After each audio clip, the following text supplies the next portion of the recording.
Well, welcome back, everyone. I hope that break served its need for you. It certainly did for me. Now, we have, well, maybe just before I go to the next part of our program, let me just note that there were more questions came in than we had time to have answered. And that is going to happen over the course of the day.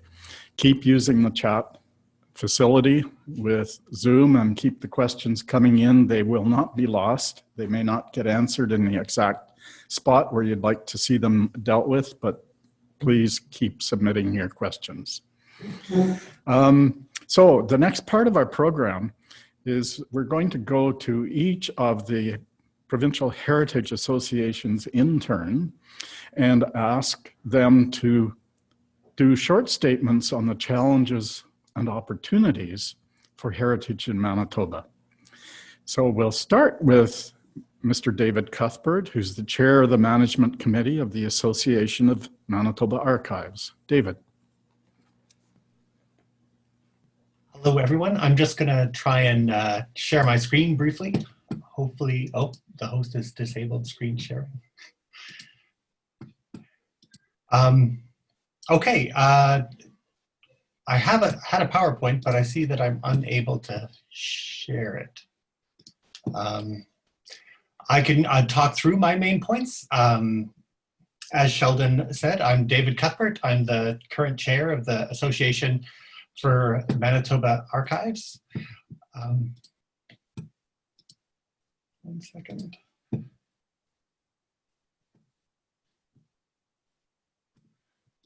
Screen sharing. Not yet.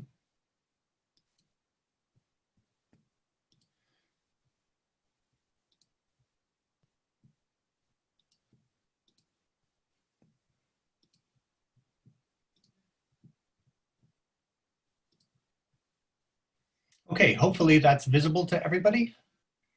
As I said, my name's David Cuthbert. I'm the current chair of the Association for Manitoba Archives. I'd like to thank you all for attending today. Given that people are hopefully dialing in from throughout the province, I'll say that I'm speaking from Winnipeg and acknowledge that I am speaking from Treaty 1 territory and the homeland of the Métis Nation. The Association for Manitoba Archives is an organization that supports and represents archives and archivists throughout Manitoba and anybody who's interested in the preservation of Manitoba's documentary heritage. We're a provincial heritage association with a modest budget and very low membership fees, but we accomplish a remarkable amount through the energy and dedication of our volunteers. The work of the AMA is done almost entirely by volunteers, by people dedicated to ensuring that the archival records in Manitoba are preserved and available to Manitobans in the future. What do we do? Well, archives preserve a documentary record of the past and make it available to the present as a source of history, evidence, memory, identity, and community. We'd like to emphasize that archives aren't just dusty, airless rooms with molding paper. They're where history comes alive through the traces of that are left behind by past actions. They not only provide evidence of those past actions or sources for historians, but archives can be key shapers of community identity and memory, and connect us to ancestors and stories, and make those stories and ancestors come alive in the present. The AMA does its best to offer support to members, those that hope to be members. We offer advisory services to anyone who would like them, anyone seeking guidance on how to develop an archival program, or to manage critical situations, how to make sure they avoid any threats to their collections.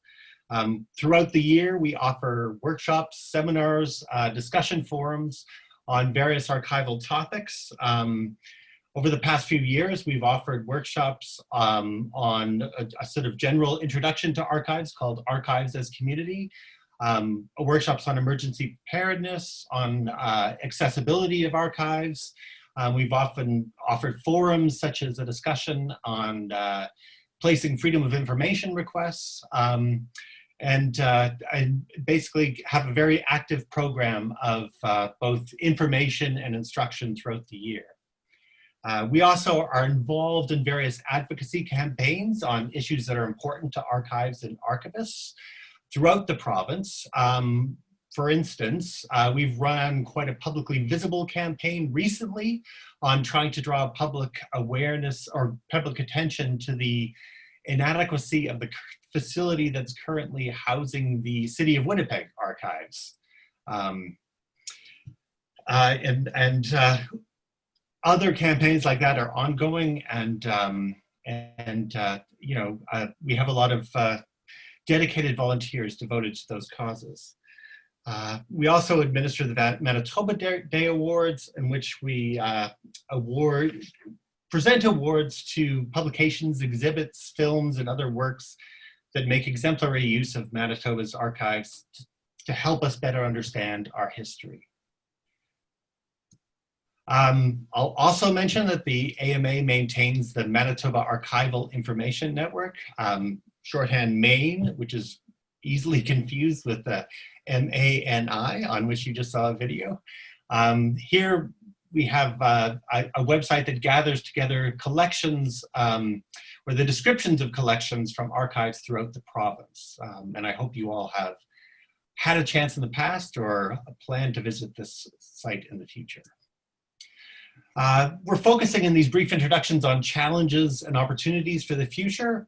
One of the challenges we faced throughout the AMA's history is how to reach everyone, given that we live in such a large province. Traditionally, much of our activity has been based in the southern half of the province, and we've really struggled to try and make sure we can offer services and advice and guidance to archives throughout the whole of our province. This past year, we've been especially proud that we've managed to hold 2 days of workshops in Thompson up in the north, and we hope we'll continue to have that kind of outreach in the future. I'm sure anyone working in archives recognizes the problem of capacity. Almost every organization is facing a crisis of storage space, where to put all the records. This becomes more acute as various organizations through generational change are looking to transfer their own records or papers to another archives. Where are those boxes going to go? How can we accommodate all the records that have been created and need to be stored for us to document our history as fully as possible? This is something that continues to be a problem and promises to be a concern for many years to come. Often people talk about digitization as a solution to the storage problem. If we just put everything online, we won't have to store everything in physical space. But we really want to emphasize as archivists that digital records are much different than paper records. You can't just put them into a box, leave them on a shelf for decades and expect to be able to have access to those records in the future. Digital technology is also allowing us to create more and more records documenting our present. How are those records going to be preserved? How are we going to identify the records that need to be preserved or that we want to be preserved so that we'll be able to represent our history as fully and diversely as possible? One thing we want to emphasize, especially around these kinds of questions, is to recognize the value of our and knowledge. Digital preservation in particular isn't a sort of magic box that you can sort of buy a device and it'll make sure everything will be accessible for years to come. It involves having sort of routines and best practices in place, run by a knowledgeable person who's capable of managing digital preservation. But even for paper records, we need to ensure that somebody's there documenting the provenance of those records so that we're able to understand them and make sense of them in the future, that their context, the context of their creation, is not lost. for opportunities. As much as digital preservation is an enormous challenge, the transition to digital technology has also made archives more relevant to more people.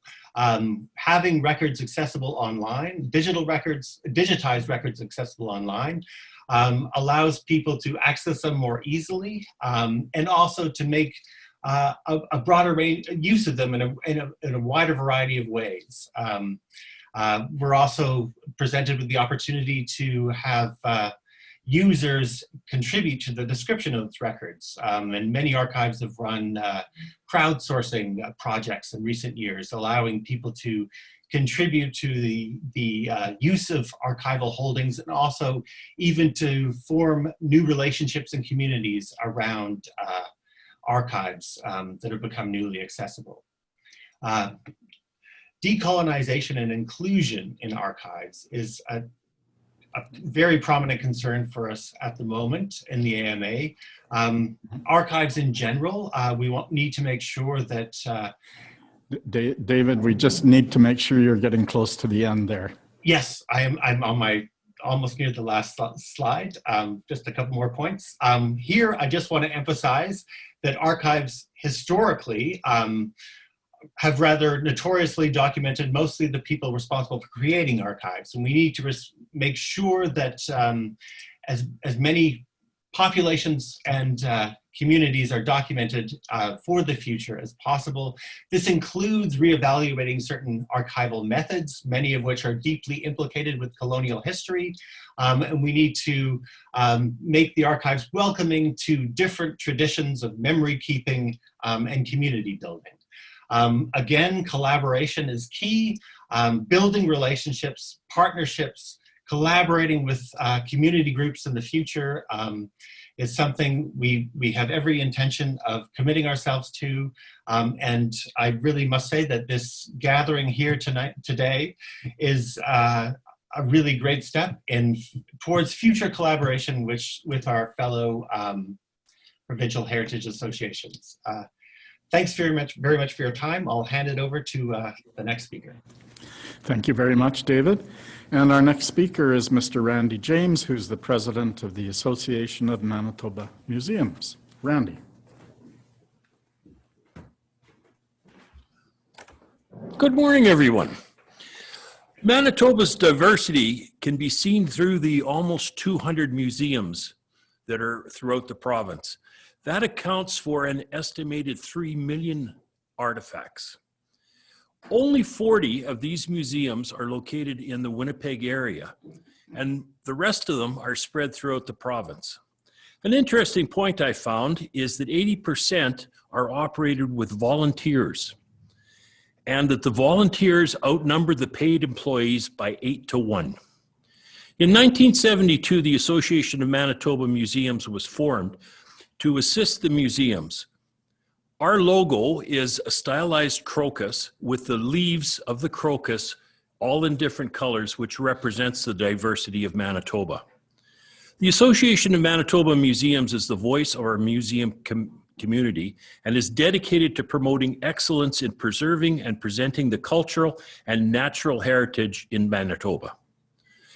We provide innovative training, advocacy, resources, and responsive leadership to a diverse and growing membership.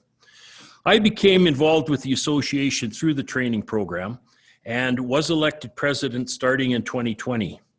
With COVID-19 in 2020, it has been quite a challenging year.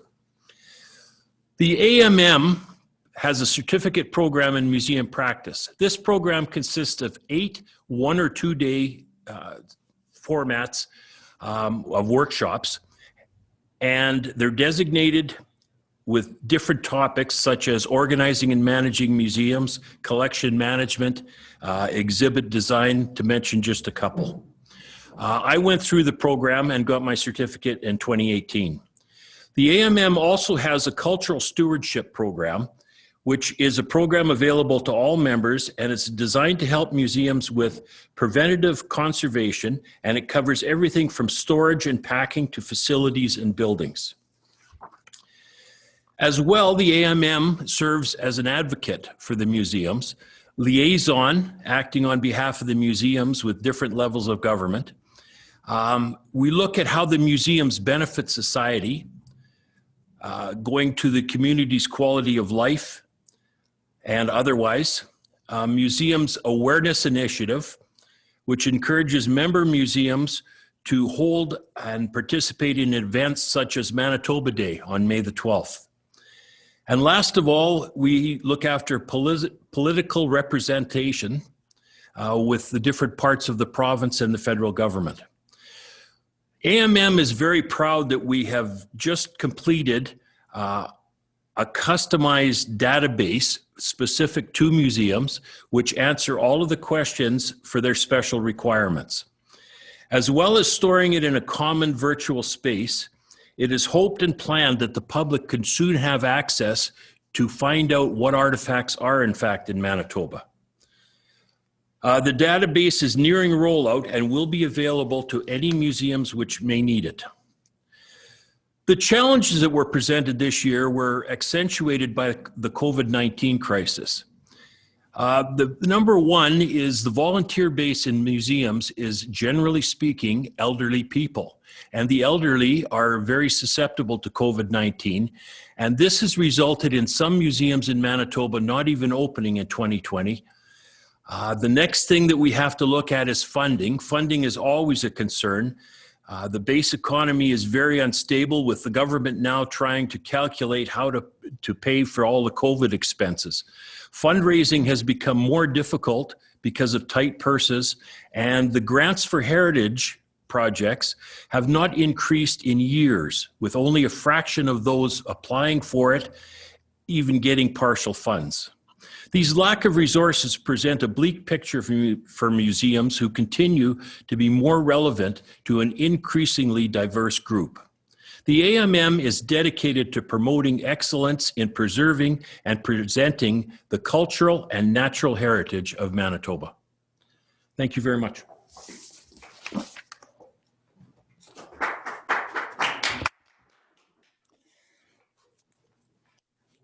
Thank you very much, Randy. So our next presenter then is Cindy Tugwell as Executive Director of Heritage Winnipeg. Cindy.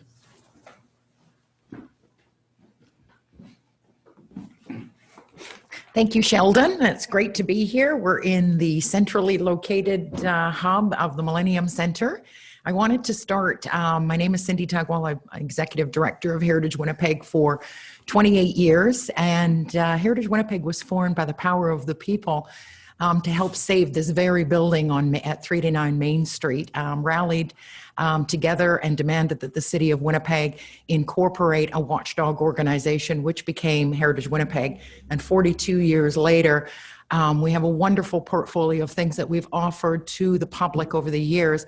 The main crutch of what we do is protecting through advocacy, and not only protecting these buildings, but working with government to augment policies and bylaws to work with them so that we can work with the private sector, the public sector, to protect these buildings, and to also provide many free events throughout the year. Our signature event is Doors Open Winnipeg, which we're very proud to have just finished during a time of COVID.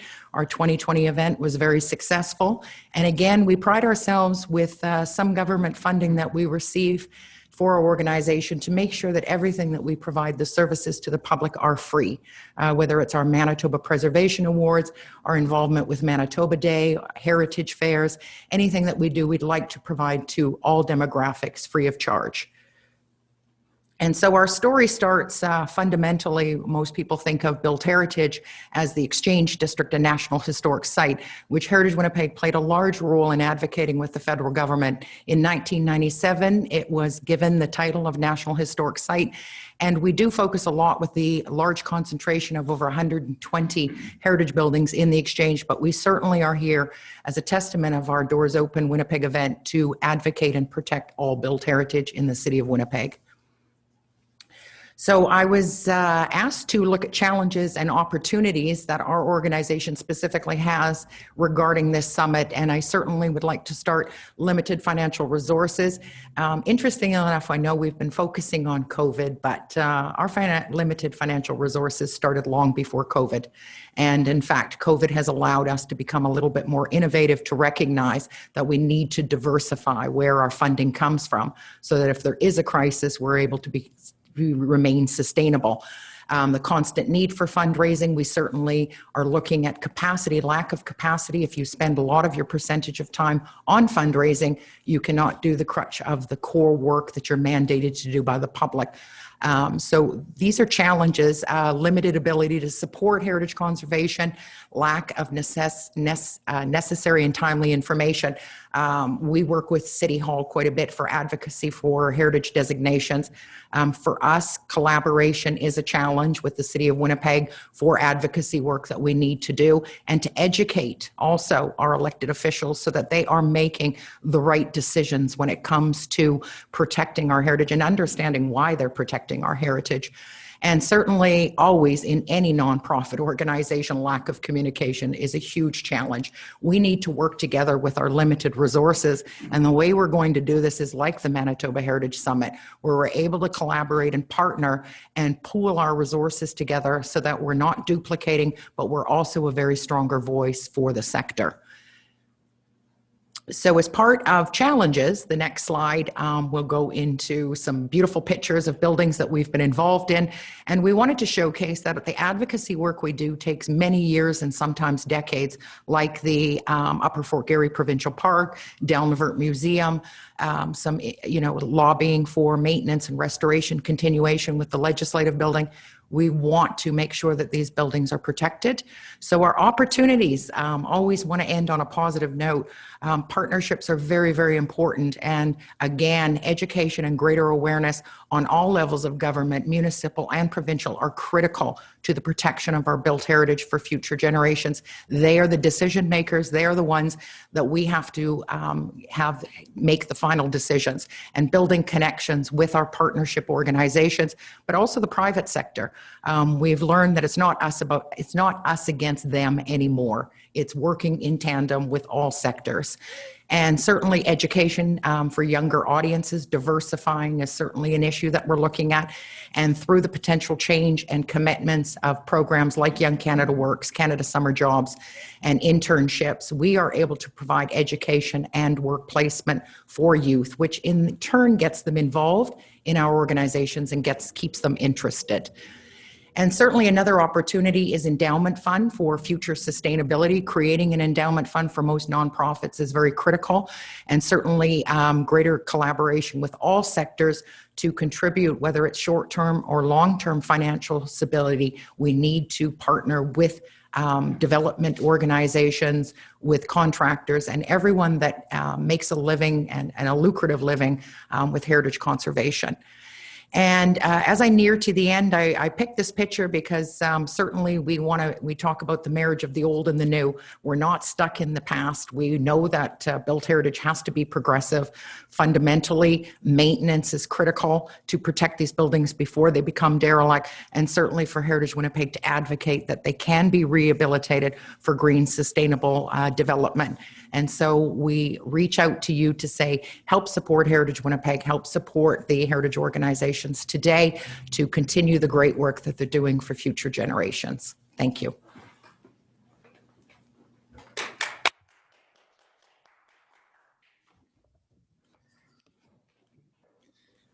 Thank you so much, Cindy. Our next presenter then is Mr. Stan Carbone, the Director of Programs and Exhibits for the Jewish Heritage Center of Western Canada. Stan. Hi, can you hear me? Hello, can you hear me? Yeah. Yep, good, thank you. I was concerned about my the audio component. Well, the previous speakers have said everything that I was about to say, so you can go on to the next speaker. But I'm not going to make it that simple for you. I represent the Jewish Heritage Center of Western Canada. By the way, I am presenting from home, which is on Treaty 1 territory. I represent the Jewish Heritage Center in the capacity of Director of Programs and Exhibits, and I've been in that capacity for about 20 years. Given the time constraints, I will not go into any extensive discussion or delineation of the roles and responsibilities of the Jewish Heritage Center. I would ask that you consult our website at www.jhcwc.org. That's www.jhcwc.org for further information on the kinds of activities and programs that we conduct, encompassing 3 components, which is our museum, archives, and of course our Holocaust Education Center. Be that as it may, we are the principal archival repository of the Jewish community, and we are a key player in advocating the history and promoting the history and of Holocaust and other human rights violations. We've been central to creating consciousness, raising consciousness and awareness in this particular area. My brief presentation will delineate the challenges and opportunities that define the Jewish Heritage Center and will determine our future path in ensuring the preservation of local Jewish history and imparting information on the history and moral and ethical implications of the Holocaust. We as an organization need to manage the ever-changing and evolving demands and needs of the community, and I'm not going to get into a description of what that entails, what constitutes ever-changing, evolving demands of the community by refurbishing our facilities, such as not exclusively confined to storage for archives and artifacts, which is a concern, I guess, that is shared by other archival institutions, and redesigning our Holocaust Education Center, which means that in a sense that we are redesigned with the intention of imparting more information on the history of the Holocaust, because research is conducted on a regular basis on the significance of the Holocaust, and we want to make sure that the people, our public, is aware of the kind of research that is taking place. We need to have, of course, in place the essential staffing and financial resources, and to create new tools for devising marketing and public relations strategies essential for expanding our audience. We have certainly started that whole process. Certainly within the latter, we will be utilizing social media to greater effect, especially if we want to make more significant inroads into the youth sector, and especially if we want to counter some of the posts that you see on social paths, which are decisively racist and anti-Semitic and gender biased. And that's an important aspect of what we as an organization seek to do. Social media is an important forum for expressing our concerns and our interests. We will have to be creative when it comes to identifying new sources of funding, but there is no doubt that we are of the firm conviction that government funding is essential to preserving and disseminating the history and heritage of the Jewish community, and to ensure the importance of promoting Holocaust education and awareness. Regarding the latter, national and international surveys have been conducted which indicate that the general public's knowledge of the Holocaust and the causes and implications of anti-Semitism leaves much to be desired. This is, to say the least, disconcerting, quite honestly disturbing, and I dare say is cause for alarm. We must adapt to changes in technology which will ensure the preservation and dissemination of local Jewish history and Holocaust awareness. And key to this aspect is having, again, the appropriate staff and financial resources that will allow us to adapt our technology in as seamless a fashion as possible, to make it as user-friendly as possible, and to ensure that the public at large has greater access to our wonderful collection of archival documents and artifacts. Expanding partnerships within and beyond the Jewish community are of paramount importance in maintaining and perpetuating our viability as a heritage agency. And by viability here, I mean the way in which we can contribute to an understanding of the multicultural nature of Canadian society. We as an organization pride ourselves on having done an effective job in this area. Through our various programs and exhibits within the context of local Jewish history and Holocaust awareness, we have succeeded in broadening our audience. The challenge is to ensure that we can continue in this vein and that we are able to adapt our programming to meet changing needs and demands.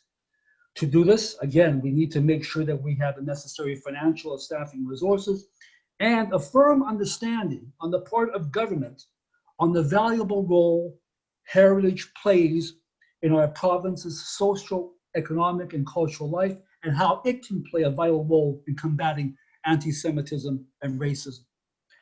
Our future deliberations will entail framing local Jewish history within the context of decolonization and deconstruction of elitist interpretations of history in relation to Indigenous history, gender issues, and environmental issues, and the multicultural nature of Canadian society. Are we getting close to the end there, Finish. Stan? Thank you. Yeah, this would call for a more creative and multidisciplinary approach that would hopefully result in programs and exhibits that foster enhanced partnerships with non-Jewish organizations. Inasmuch as we must learn from other cultures and other historical realities, we would hope that others will acquire a better appreciation of their own histories and Canada's cultural diversity by exploring and learning more about local Jewish culture. And to end, last and certainly not least, the implications of COVID and its aftermath will most assuredly impact our administrative operations. They have already. It will also impact the availability of funding sources and programming decisions. To address this, we will need to collaborate with the PHAs and other heritage agencies and receive the proper financial assistance and guidance by the various levels of government and various private granting agencies. Thank you. And that collaboration is indeed very important. Thank you, Stan. Our next presenter then is Mr. Michel Lagacé, the president of la Société historique de Saint-Boniface. Michel. Thank you very much, Sheldon, and good morning, everyone. I hope everyone can hear me. I'm going to stick to 3 issues which I think are basically fundamental to the heritage sector. We have a video for what the Saint-Boniface Historical Society does, and you're welcome to look at it if we'll be able to see it later. But I will focus not on our organization, but on the heritage sector. The first issue I'd like to address is one I would call simply isolation and collaboration. Heritage groups are too often working in isolation, focusing on day-to-day survival. Some have very limited staffs, if any at all. Now let's imagine, looking to the future, that in 10 years from now, these small and even medium-sized groups have access to the expertise and advice that they need to maintain artifacts, documents, or paintings in their care, or again, to make them publicly available. Also, boards of directors need to have a clear understanding of their role in the governance of organizations. There's nothing new here, but it's a continuing challenge. Let's imagine then that in about 10 years, boards could call upon experts who would provide coaching as well as training to implement best practices and to address the specific issues they are charged with resolving. These measures would require resources and especially some coordination to promote and implement collaborative efforts between organizations. This might involve arrangements for large organizations to share their expertise with smaller ones that cannot afford full-time professional staff. I'll come back to that in the third issue. The second issue I'd like to raise is the one of fundraising, and not only government support, but fundraising generally. We know that provincial funding for heritage organizations has been stagnant for years, with the exception of the programs that the minister referred to earlier, which are new and very welcome. However, governments have often declared how fortunate we are to live in a province steeped in history and culture, and how our cultural life is a source of great pride for Manitobans.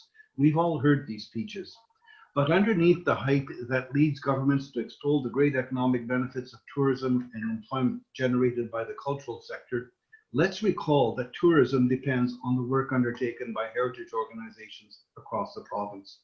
Without the preservation of our built heritage, without our rich archive collections, which are too often at risk of deterioration or loss, without the artifacts preserved in our museums, without our archaeological and genealogical resources, there would essentially be no heritage tourism. It's all very well to want to promote cultural tourism, but it is fundamentally important that organizations that make tourism possible in this province be nourished and encouraged to thrive. We should recognize some encouraging first steps, such as the Manitoba Heritage Trust Program that the minister referred to earlier. Also, the Signature Museum Sustainability Funds will provide each of seven museums its own $1.4 million endowment fund plus access to about $10,000 in training funds. These programs are useful first steps. They will benefit a limited number of organizations, and over the next 10 to 20 years, much more must be done to enhance public and private support for organizations that perform the basic work of collecting, preserving, and showcasing our heritage. Again, unless these fundamental functions are performed, the economic benefits of cultural tourism cannot be realized. The third and last issue I want to raise is one which encompasses everything else. I think it's the one of leadership. Let me recall that in 1990, the Arts Policy Review Committee submitted its report to the Government of Manitoba. The ministry referred to the 3-year-old review that has just been renewed in last year. Since many of the recommendations put forward by the Policy Review Committee have not been implemented, we might borrow some of them today. After all, they've never been used, and so they're brand new, even 30 years later. The most important issues raised in public hearings held by the committee across the province were the commitment of the Government of Manitoba to the arts, followed by inadequate funding, the state of arts education in Manitoba, and the increasing difficulty in recruiting volunteer support. We heard this especially in rural communities. It isn't difficult to transpose the same concerns to the heritage sector today, which in many ways nourishes and inspires the arts sector in the creation of plays, ballets, musical compositions, films, books, and other arts activities. So let's apply some of the committee's recommendations to the heritage sector. Let's imagine, for example, that in 2030, the Government of Manitoba will have affirmed its commitment to the heritage sector through a new Provincial Heritage Act, and that the minister responsible for the act be an advocate on behalf of the heritage sector among departments and agencies of the government, the private sector, and the general public. Let's imagine that in 10 years or less, the minister responsible for the act would present an annual report on the state of the heritage sector in Manitoba. Manitobans would be informed about the government's stewardship of the sector and would be invited to debate its needs and priorities. And let's imagine that the provincial government actually assumed a leadership role in Manitoba and worked diligently to encourage collaboration and to break the isolation that characterizes the sector, something I mentioned earlier. Let's also imagine that the provincial government took on the task of advocating public and private investment in our rich heritage resources. The last point I want to make is this. For the province to collaborate effectively with the heritage sector, it would be necessary to ensure some stability in its senior ranks. Since the April 2016 election, 5 deputy ministers of sport, culture, and heritage have been appointed, and the 6th one will start on the job very shortly. That's an average of 10.5 months per deputy, 10.5 months. This is clearly not enough time for a person to accumulate subject matter expertise and to get to know the issues and to develop a good knowledge of the department's programs. And it's certainly not enough time to develop partnerships with the individuals and organizations involved in these issues. And most importantly, it simply does not allow any time to develop plans and to implement them. As long as the deputy's position continues to be a way station between appointments, the heritage sector will be unable to develop the strong and productive partnerships that would benefit the province and all Manitobans. I raised this issue not because of the individuals involved, some of which we've had an opportunity to meet. They've been very helpful and cooperative, but the fact is we need some continuity in order to build the strong relationships that will help guide us in the future.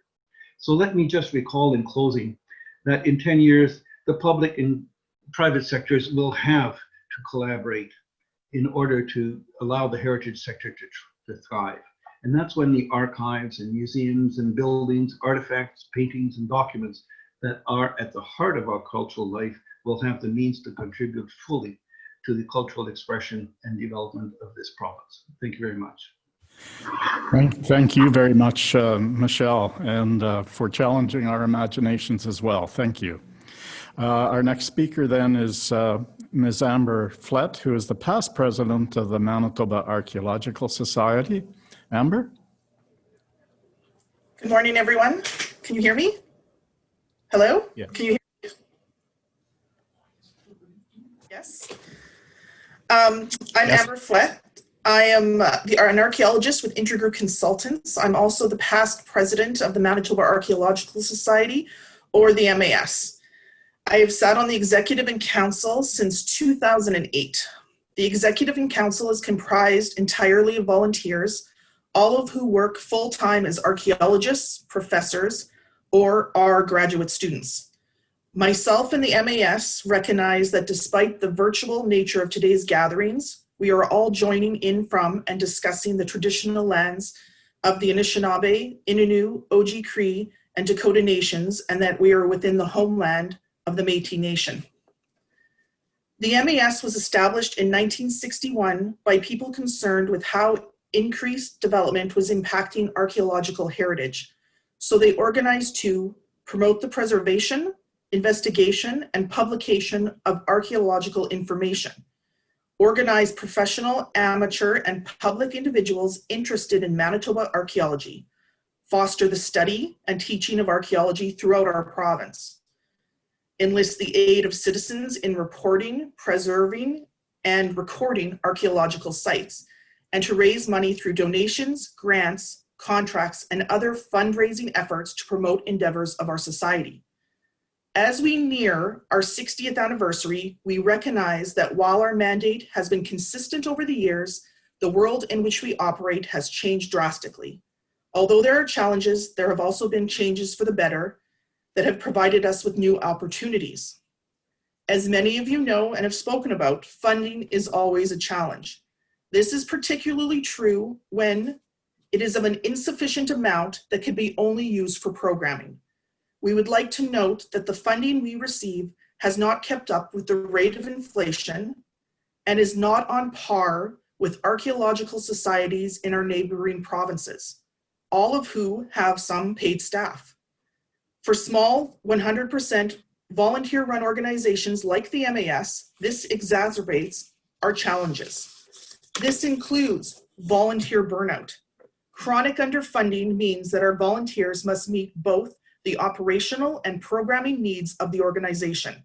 We, like most other membership-based organizations, are facing decreased membership. This means that our volunteer pool has become smaller, and when coupled with the trend of decreased volunteerism, it means our already small core group of dedicated volunteers, all of who have full-time commitments, are overextended and eventually burn out. External funding. Because our volunteers' efforts must be expended on daily operations, in addition to current program delivery, we are simply at capacity, and we do not have the fiscal or human resources to pursue external project program-based funding. While there is certainly a lot of available opportunities, our ability to pursue these is hampered by our current capacity. Decreasing membership. Over the last 20 years, our membership has continually decreased due to demographics. Our membership audience is primarily older, and new, younger members are not joining. We feel this is because we do not have the money and the people to reach to these new, younger, and more diverse audiences by engaging with them on their terms. We try our best, but again, we are limited. And finally, roughly 95% of Canadian archaeological employment is cultural resource management consulting. But the lack of robust archaeological industry in Manitoba means that people go elsewhere for study and eventual employment. Of course, all challenges can be reframed as opportunities. Ones that we are passionate about and are committed to meeting in our ongoing public outreach and continued efforts at Indigenous involvement. We've seen a rise of interest and resulting small increase in membership because of the Olsen site public archaeological dig over the past 2 summers.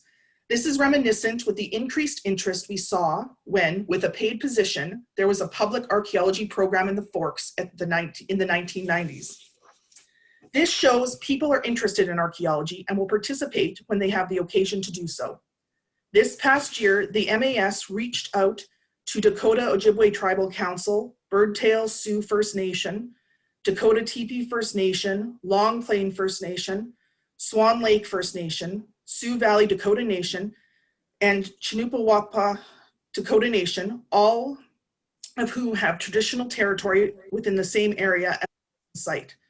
Greg Chicana, a knowledge keeper from Chinupawakpa Dakota Nation, performed a smudging ceremony to begin the project in a good way.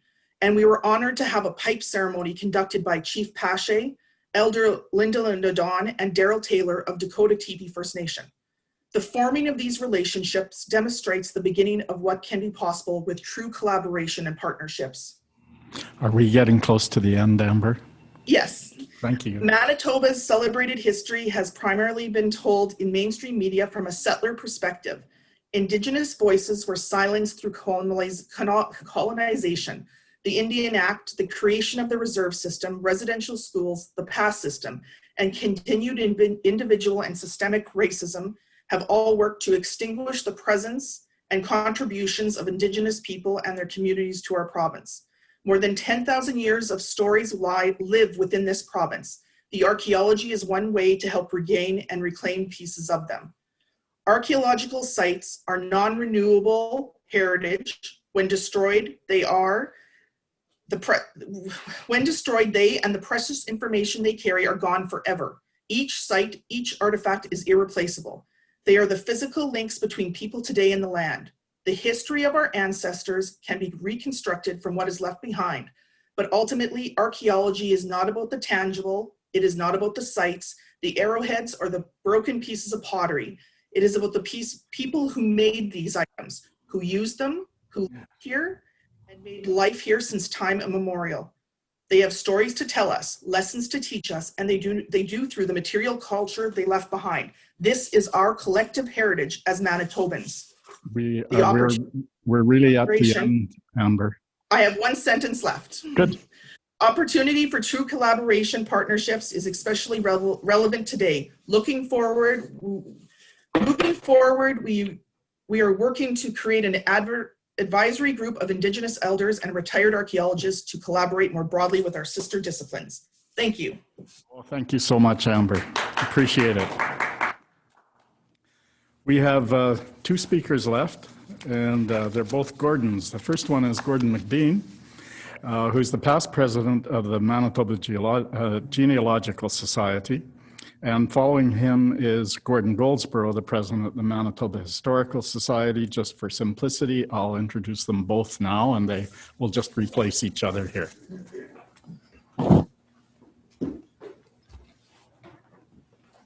I figured I should show off some of my Scottish heritage here. But to make the voice clearer, we'll get rid of that for now.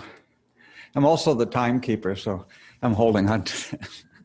I'm going to keep my points brief and not go into a lot of explanation, because listening to the other speakers before, it sounds like we're all speaking from the same script. We're all fishing for answers to the same problems that exist out there. MGS's video that ran earlier and will run again explained a lot about the society, so I will concentrate on the challenges and opportunities faced by us. It goes without saying that COVID-19 has been and will continue to be a huge challenge for the heritage sector. It has turned a challenging time that we were dealing with already and over the last decade dealing with, and made it worse. The MGS challenges, I am sure, are no different than what your group is experiencing. Financial. The competition for grants has increased as everyone is looking for new forms of funding. The uncertainty of government funding. We all experienced that this year when we were waiting to find out if we actually got any grants. Declining membership. Membership is our main source of income. We are member-driven, and volunteers come from membership, so we really need members.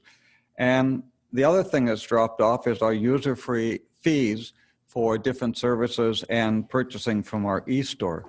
The second challenge is the volunteer base. Well, the retiring long-term volunteers have left a gap that we're having trouble filling, or we're struggling on. And do millennials really volunteer? How do we attract them? How do we go about making it interesting and to get a commitment from those people to volunteer of that age? The other one is media exposure. Our story that we're trying to promote to the media is competing with COVID-19 stories and so many other stories out there. And there are a lot of newsworthy events and problems that are out there. We're all dealing with facilities. The cost keeps going up for rent, hydro, internet, etc. And we're trying to maintain and enhance the facilities we have. IT infrastructure. As we move forward and become more reliant on IT, such as this meeting today, how do we keep it up to date? The struggle with older equipment, how do you maintain it? There's always an issue of interconnecting older equipment with new. We also have opportunities, and hopefully we will discover new ones throughout this summit. MGS has been working on the challenges that I mentioned earlier for a number of years. Some of the decisions we made a year ago has helped us deal with this devastating year of COVID-19. We are adjusting and preparing for a continued period of restrictions. Opportunities. Recognizing the challenge to our organization from outside corporate genealogy organizations with huge budgets, all you have to do is start. Or, I thought I was German, but I discovered I'm Scottish. These advertising phrases no doubt brought to your mind a flood of ancestry advertising that you could not have missed. So we're dealing with a global competition. It's not just competition within the province. MGS responded by creating our own online database, Manny. Our volunteers had for 45 years been indexing cemeteries, newspapers, and books. They were available in our Winnipeg Resource Center as paper documents. They are now mostly online, and we have been working on getting the last of them online.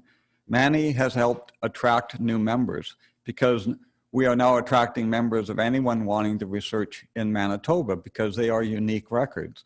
We have members not only across Canada, but throughout the world now. We have started online conferencing. We got into it with the equipment thanks to a grant from the Winnipeg Foundation, and we were able to get a subscription to an online service. We have been streaming some of our member meetings, and when COVID hit, we were converting over and did all of our other meetings online. We have started a process with a business analysis student to look at both our business practices and our IT practices. Manny was totally created using the resources of Red River College through their ACE project space over a 10-year period of working with different groups of students. Through Volunteer Manitoba, we've been able to attract some highly skilled post-secondary students that are adding to their education and looking to get some local experience. What about the next opportunities we need to address? One of them is we need to start networking with others. And this conference is a great example of how the groups come together and network. We need to share resources. We need to cooperate with each other. One example might be, how about something like a Manitoba Information Technology Consortium, where we work together to get better pricing on some of the things we need, like web hosting or database hosting. We also have a problem with IT maintenance, trying to attract talented volunteers. How do we attract and retain volunteers? That's a challenge for all of us we need to work with. And new technology, we need to adopt new technology. And later today, you're going to hear from Ross Hebert and his software On the Spot. And it illustrates how the future of connecting the younger people connect to technology and how the future of heritage is going to be on the mobile device. And it's an amazing piece. You need to stay tuned for that one. So a quick highlight, hopefully you got some ideas of some of the issues we're dealing with, and we'll come up with some answers during this, this program today. So thank you very much. Gordon Goldsborough.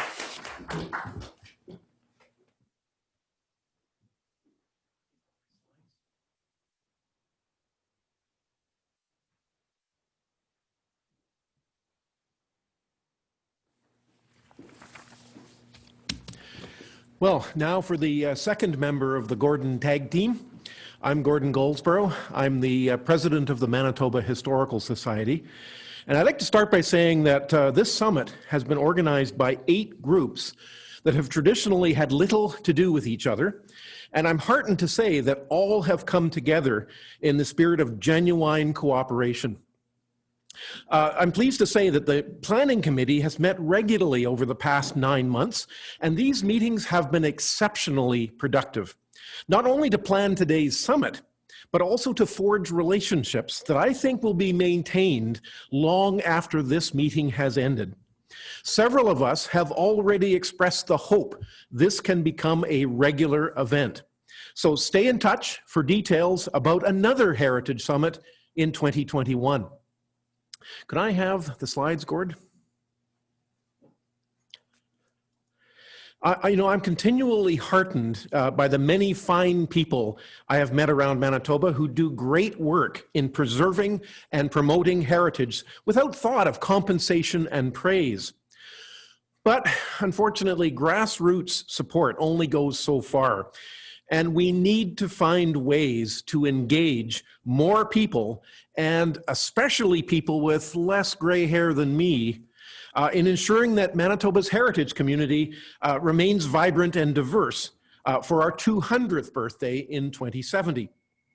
Longtime volunteers are understandably disappointed when their hard work is ignored or thwarted. Recruitment of new volunteers is only one facet of dealing with volunteer fatigue. And somehow we must create a more positive environment for heritage with adequate resources so volunteers feel supported. Most every formal organization, whether it's a church congregation or a social club, are experiencing the challenges of keeping volunteers engaged. We must acknowledge that the way people become active in heritage differs today from the ways of the past. We must embrace change as a positive.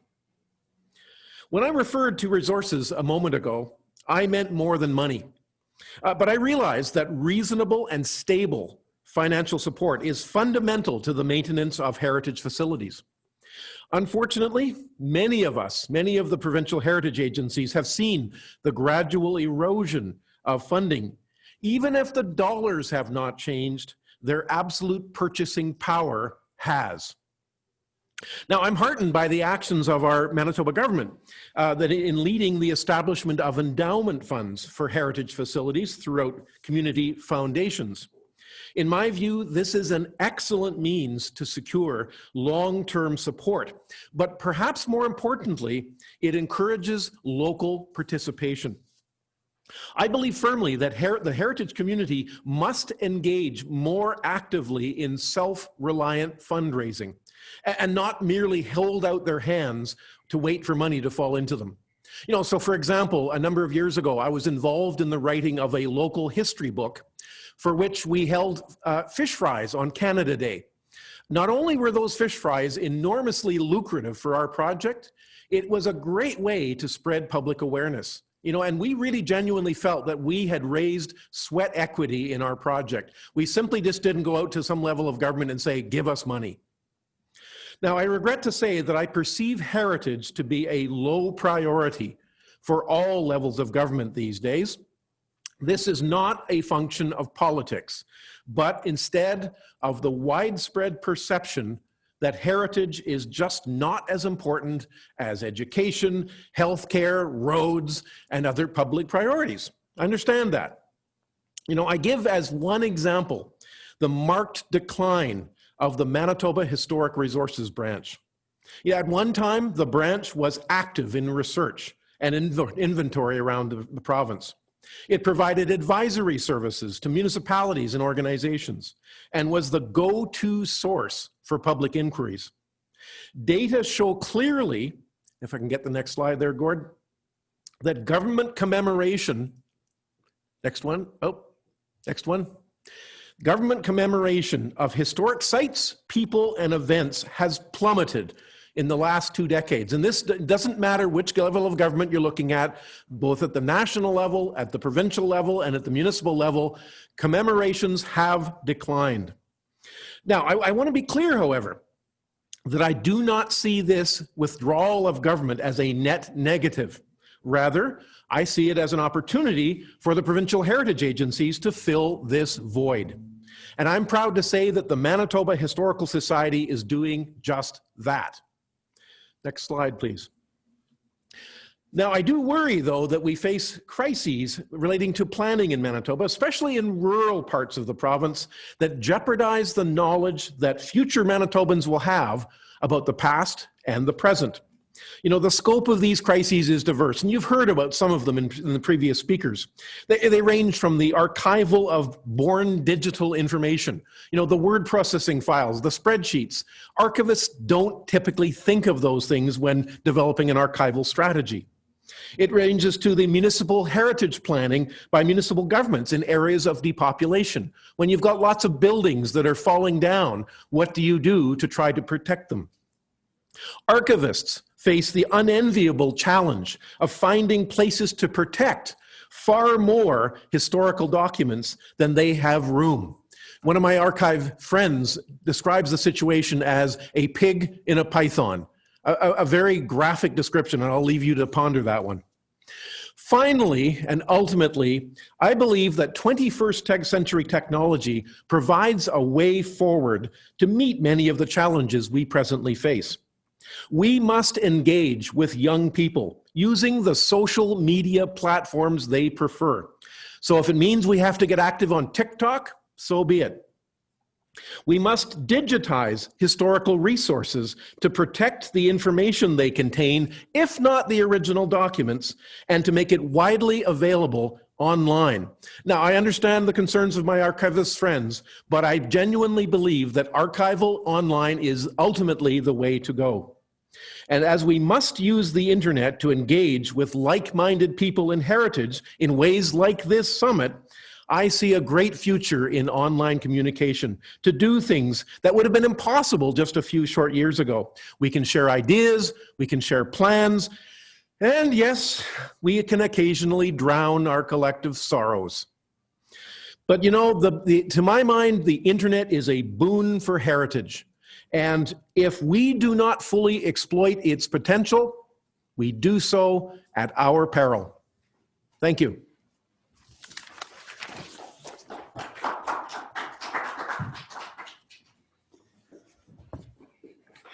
Thank you, Gordon. So that brings to a close that particular portion of our program. Gordon, you mentioned people who have less gray hair than you. I do. Did you have me in mind? I don't think so.